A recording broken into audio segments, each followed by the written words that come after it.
Please welcome the Executive Director from Leadership Southern Indiana, Mark Eddy.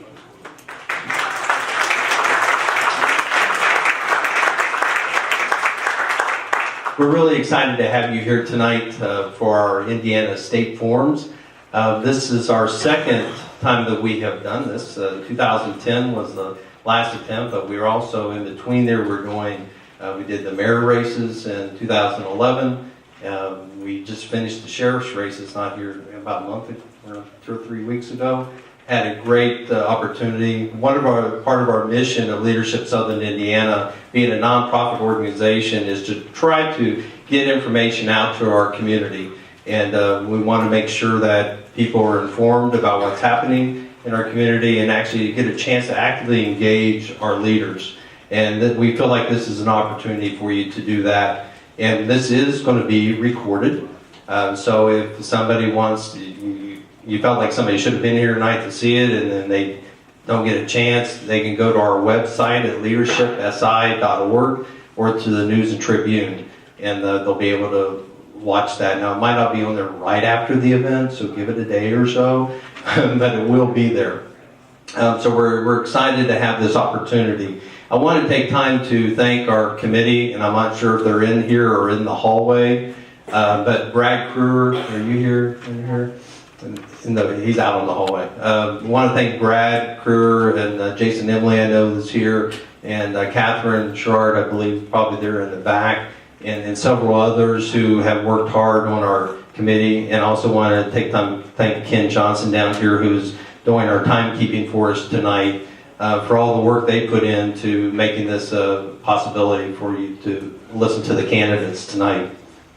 I don't want to keep you any longer, so at this time I want to introduce our moderator for the evening. Please welcome Bill Hanson, who's the publisher of the News and Tribune.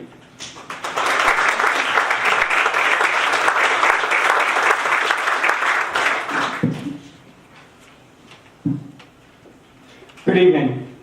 Thank you, Mark, and the Community Affairs Committee for hosting this event and allowing me to be part of it. As Mark said, my name is Bill Hanson. I'm the publisher of the News and Tribune. Our format for tonight's forum will allow each candidate time for a 2-minute opening statement. We will then follow with questions posed from the general public, as well as reporters and editors from the News and Tribune. Candidates will have 1 minute to answer each question. After our questions have been exhausted, each candidate will have 2 minutes for closing remarks. All comments will be timed, and as a reminder to our candidates, the green means go, yellow means you have 15 seconds remaining, and red means stop. Our first forum features House District 71 candidates Steve Stemler,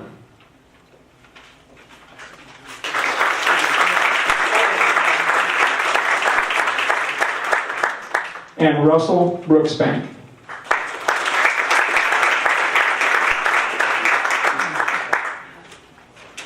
Through a predetermined random draw, Mr. Stemler will speak first with his opening statement. Mr. Brooksbank will answer the first question. To the members of our audience, please hold your applause for the candidates until the end of the forum. Mr. Stemler, your opening comments, please. Well, again, I just want to thank everyone for coming, but I certainly want to thank Leadership Southern Indiana for this event, organizing it, as well as Ivy Tech and hosting the event in the News and Tribune. Also want to thank my opponent.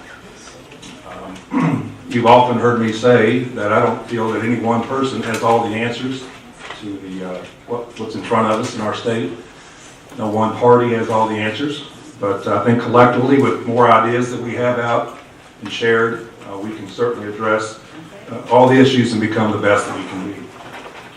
My name is Steve Stemler, and I was first elected to the House of Representatives in 2006. I serve on the House Ways and Means Committee, the Roads and Transportation Committee, and I'm chairman of the Government Reduction Committee in the House. A resident of Jeffersonville, Indiana all my life. I'm owner of Stemler Corporation. We employ between 35 and 40 individuals. I finished my education here at this facility. at Ivy Tech and also completed my studies at IUU Southeast. You know, it wasn't too long ago, many of you, I know, as well as myself, heard people in Southeast Indiana say Indianapolis does not give us the attention, they don't give us the time of day, and they certainly don't give us the respect we deserve. And thanks to a lot of people that have come before me and will come after me, but certainly those that have worked hard before me, Indianapolis knows now where Southeast Indiana is. They know where District 71 is. And they know that we deserve and we are getting our fair share, finally, from Indianapolis. So, Southeast Indiana is the place to be, east of the Mississippi. There's no question about that with the attention we're getting. Our work is not completed, but rather we are just getting started. But we have to make no mistake about it.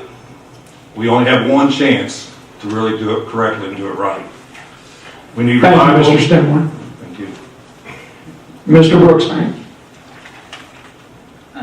Hello, folks. My name is Russell Brooksbank. I am the Libertarian Party candidate for state representative in District 71.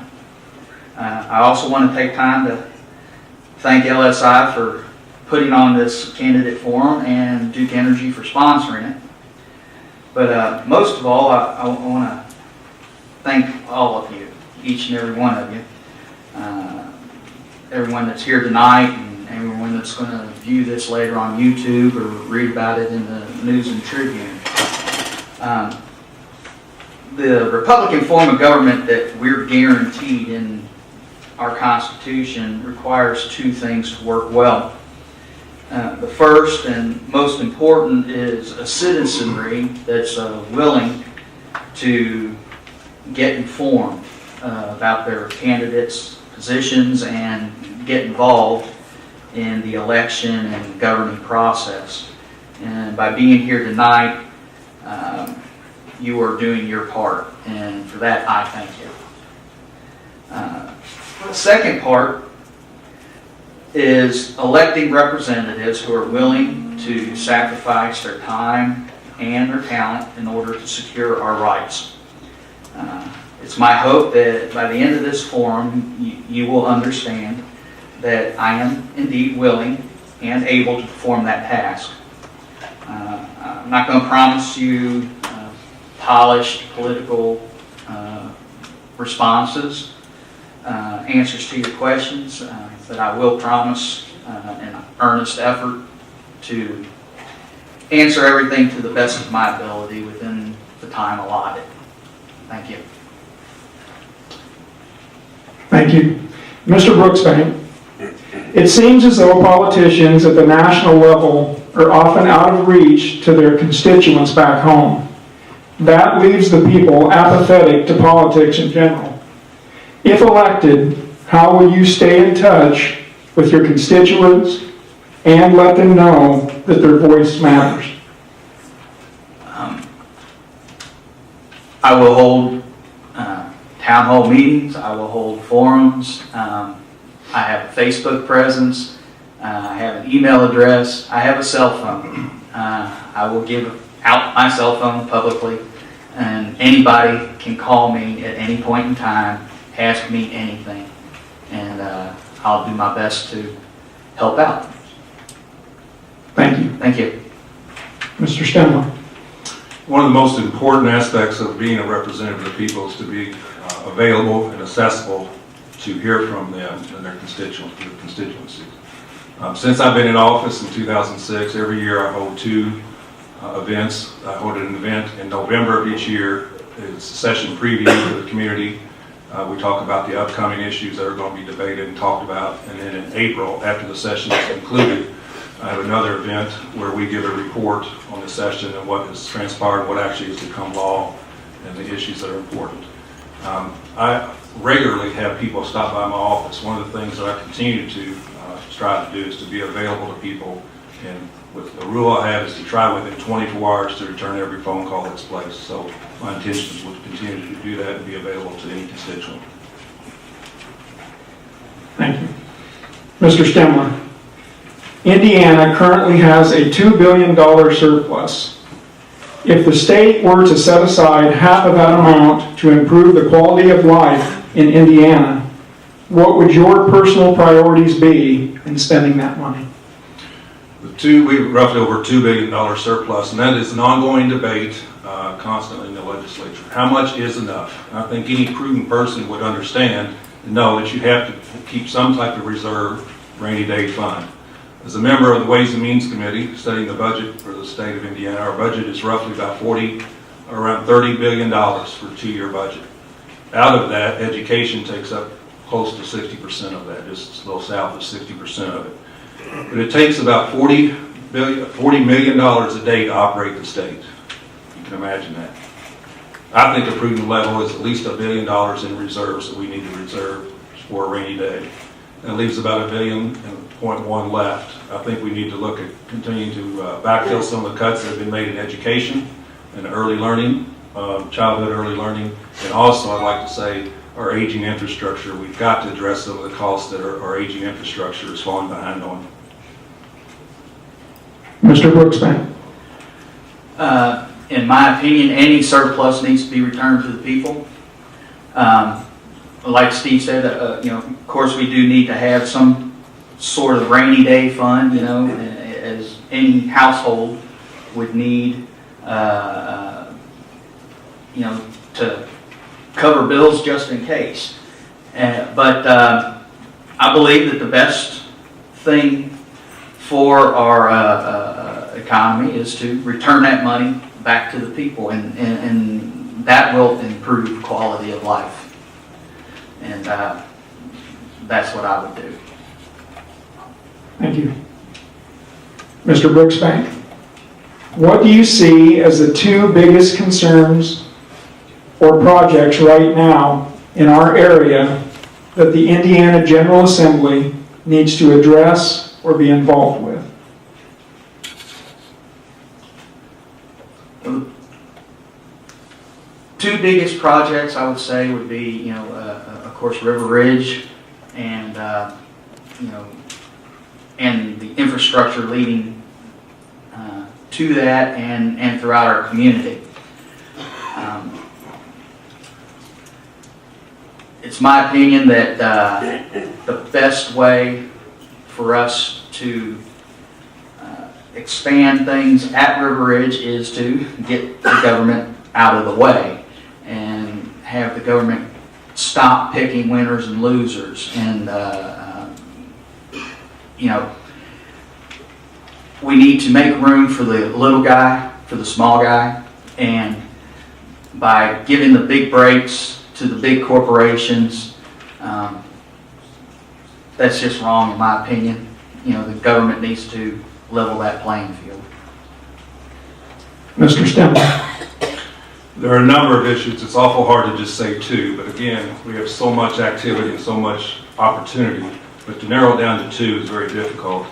I would have to say, though, that the importance of continuing to have our infrastructure in place for the continued growth that we're experiencing. And I have a bill that I'm going to put forward and try to get in the budget to get the 6.3 mile stretch of highway between 265 and Exchange to Highway 3 to 6 lanes. And I think that's going to be very important, not only for safety reasons, because we're mixing a lot of residential into that, but also for the future growth. That's very important. And then another initiative that I'm going to work on and continue to with my colleagues that are well aware of this is the water resources that we have here that are unique to the state of Indiana with the wells. And so I'm working on a bi-state water compact with the state of Kentucky so that we can have understanding how we're going to manage our aquifer and our water resources. Thank you. Mr. Stemler, what specifically can be done by government to increase the educational attainment of our population, both school-age children and lifetime learning for adults? The first thing we've got to do is to address the cost of education, especially higher education. And I think ways that we can go about that is to, on the front end with our counseling, have on the front end with the kids that are going to higher education understand what it is that they're trying to accomplish at the end. In other words, enter college with the understanding of the end they're going to come out with. We have to work on remediation. The cost of remediation for kids are so costly and unfortunate as they get started in their college career too. But I'd say to address the debt issue is a way that we can deal with better education and equipping kids so that they can understand that the return on their investment is going to be worthwhile once they come out with that debt. And then we have to provide the jobs as well, the higher skill paying jobs and not entry-level jobs, so that they feel that once they are educated in school, they can find employment here. Mr. Brooksbank. I think, actually it's the wrong question. The question shouldn't be what the state can do. I think we need to start with what can we do as a community. And I think one of the biggest and best things that we can do to further education in this state is to bring up children who are interested in learning. I believe that the tools are out there. The teachers are teaching. We need to bring up children who are interested in learning. And I think that that's been lacking in this country for quite some time now. Now, what the government can do to help that is we need to decentralize a lot of it. The closer we can get the decisions to the parents, the better. Thank you. Mr. Brooksbank, what is your take on the work councils created over the past year, and where should our regional council focus its attention? Well, I think, of course, any works council should be focused on public works. I'm not exactly certain, what they need to be focused on at this point. I will have to investigate that. I'm sorry. But I promise I will give you an answer. Mr. Stemler. Well, the first thing that I would do, or I think we should do, we used to have a lot more work council districts in the state. I think we're down to, very few now, and they're going to need to be located back closer to the people because of the uniqueness of Marion County, where they have a work council in Marion County office, is a lot different than it is in southern Indiana when we used to have our own work council here. And the needs of each district is different. And so we need to increase the districts the way it used to be so that we can better address the uniqueness of each area and region in our state.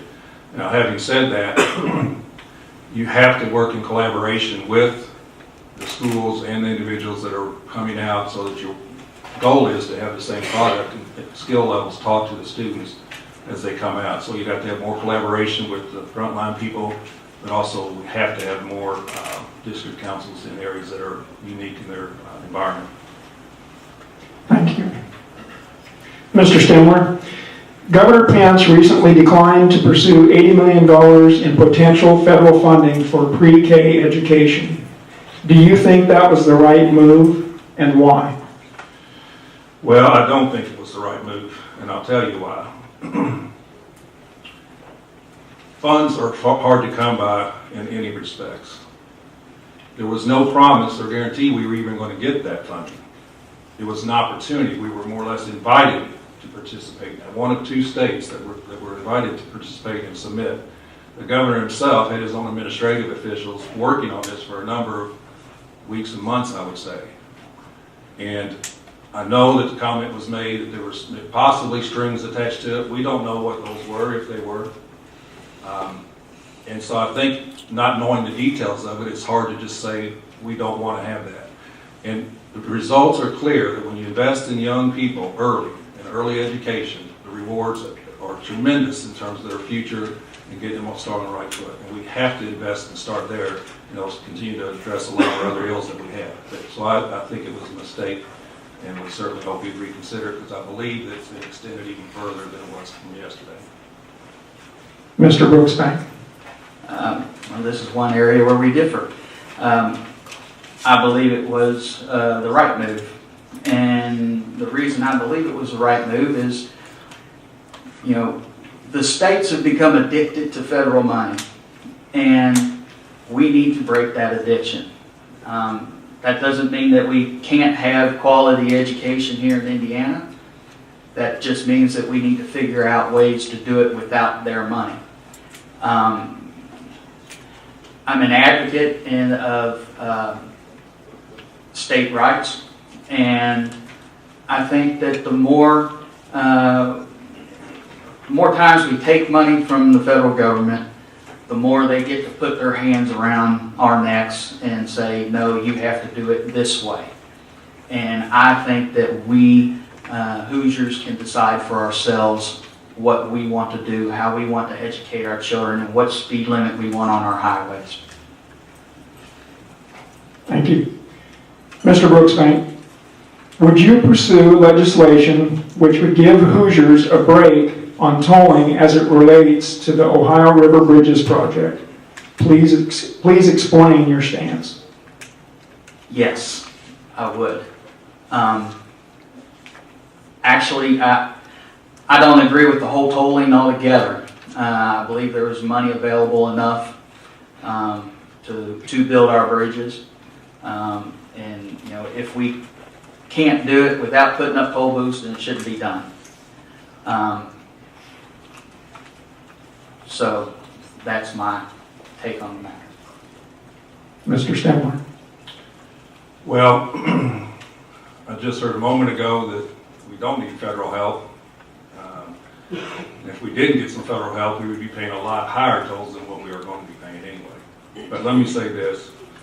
We waited 40 years to even start the bridges.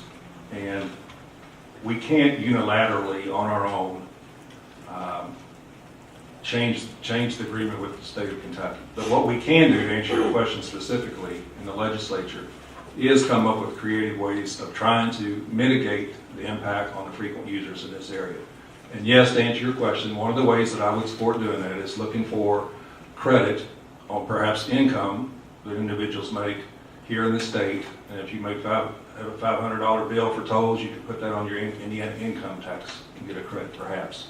The problem with that is you've got to realize that's going to be a takeaway from elsewhere in the state, and it's going to be difficult, not that we can't try with my colleagues, to try to get other legislators to support that takeaway perhaps from their district. But I would be open to that, yes.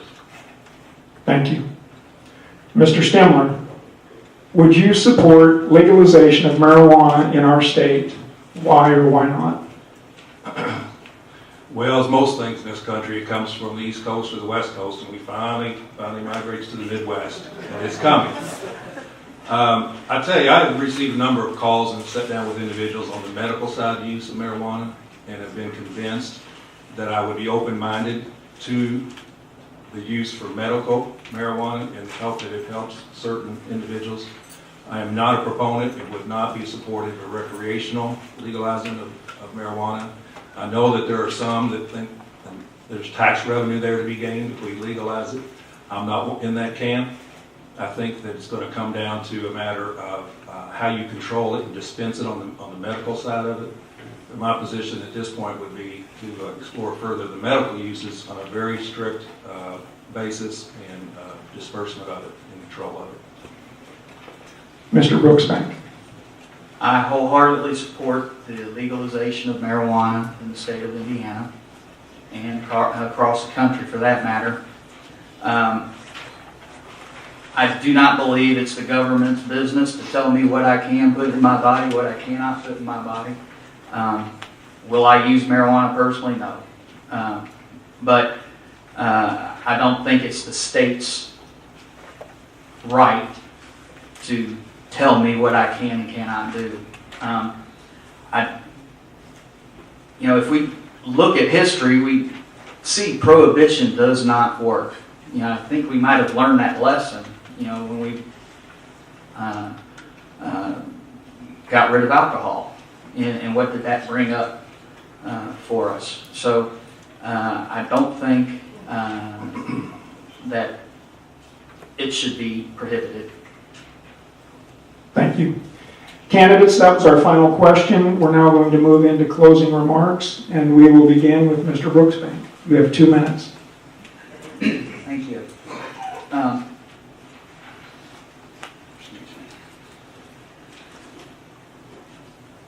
I hope that after listening to both of us, you've come to a better conclusion as to who you're going to vote for. I know that not every single question that you have in your mind has been answered here tonight, and I want everybody to know that I am available for questions. I have a Facebook account. You can look me up. If you want my phone number, I'll be outside. I'll give it to you. To close, I will say this. So, we don't need our bedrooms governed. We don't need our pocketbooks governed. We don't need our lives governed. At this point in time, what we need is our government governed. And that's what I aim to do if you choose to send me to Indianapolis. Thank you.